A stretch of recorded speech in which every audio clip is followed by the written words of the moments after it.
Hello, babies, and welcome to Leeya Makes Noise. If you do not know me, I'm an art director, illustrator, or artist. I just be doing too much, but today we're gonna go through an old college sketchbook. And as you can see, number one on this list was start a vlog, and I somehow never did it. It was like by the next 5 years. Well, it took about 7, but we're here now. We're starting the vlog. It's happening. It's great. It's funny to go back through this because it was clear to me that a lot of this was done while I was working at Starbucks. And I would just like in my free time sketch things and sketch ideas. And I think this is primarily a senior year sketchbook. And I know that because that was just the layout for my senior year exhibition. That became a huge painting in my senior year exhibition. And there's a few other sketches throughout here that either became prints or like very large scale paintings. So yeah, I think it's funny also to go through this because I was clearly in a more angsty, confused time in my life.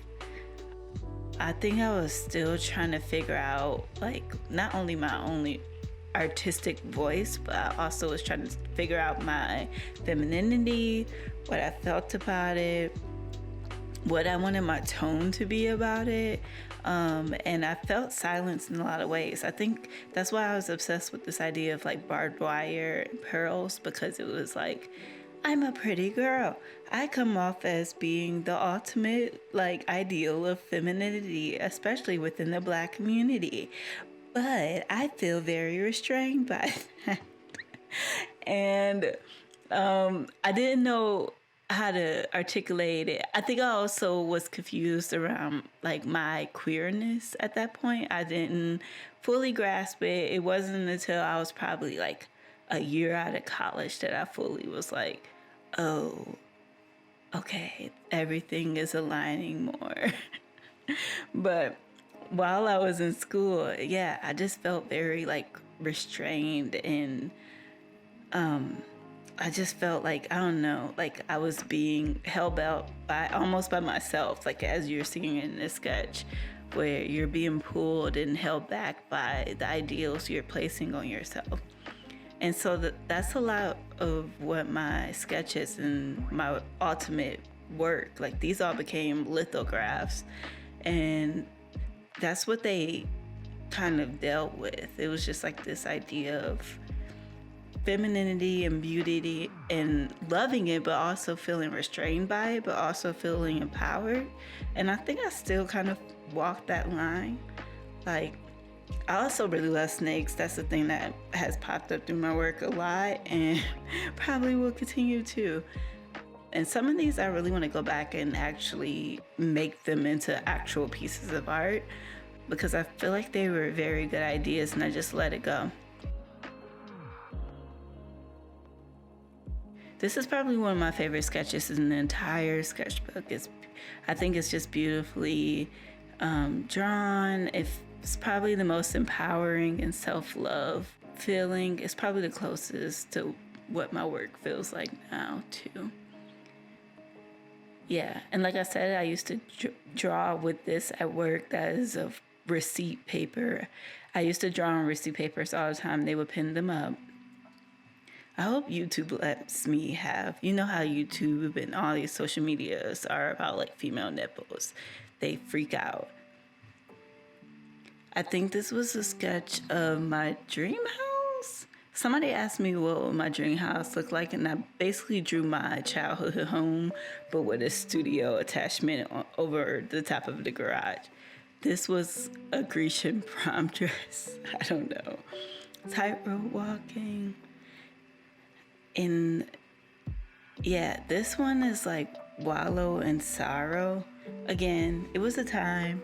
It was the time. If there was ever a time to be moody, go to art school in college, like while you're 20 and have never dated anybody. Because I feel like there was a combination of like confusion and loneliness and all the things. Child, I was just sad.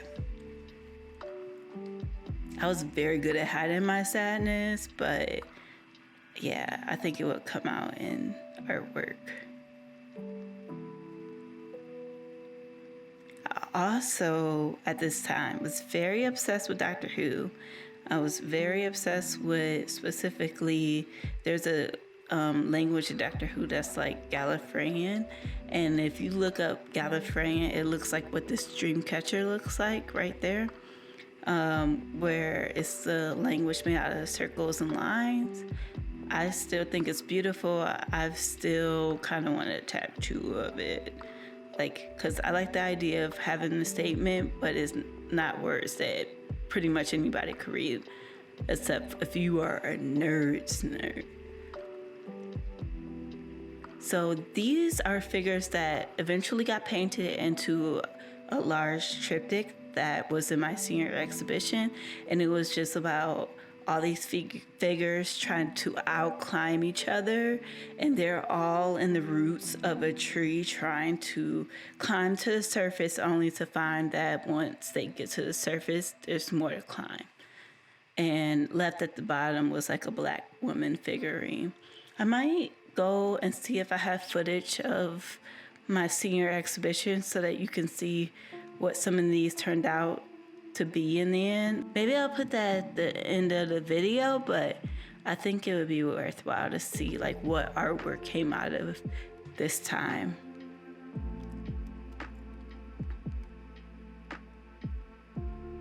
Some of these are very random, like old teacup girl. Like, I don't know what that was for. I think I drew that actually a year or so outside of school. And I think that's when I was going into portfolio school.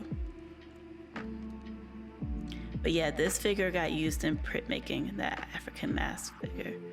But yeah, that's the first sketchbook. And here's a sneak peek of the making behind my custom track. This is my partner, Dex Wolf.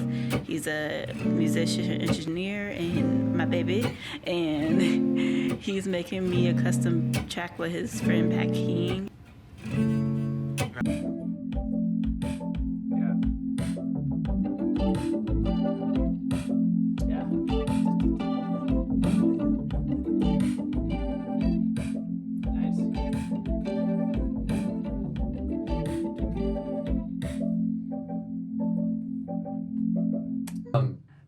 Can you give me? Let's find another cool piano. The beginning part, basically, like ride this for a little bit, and then, I mean, yeah, I think that could be cool.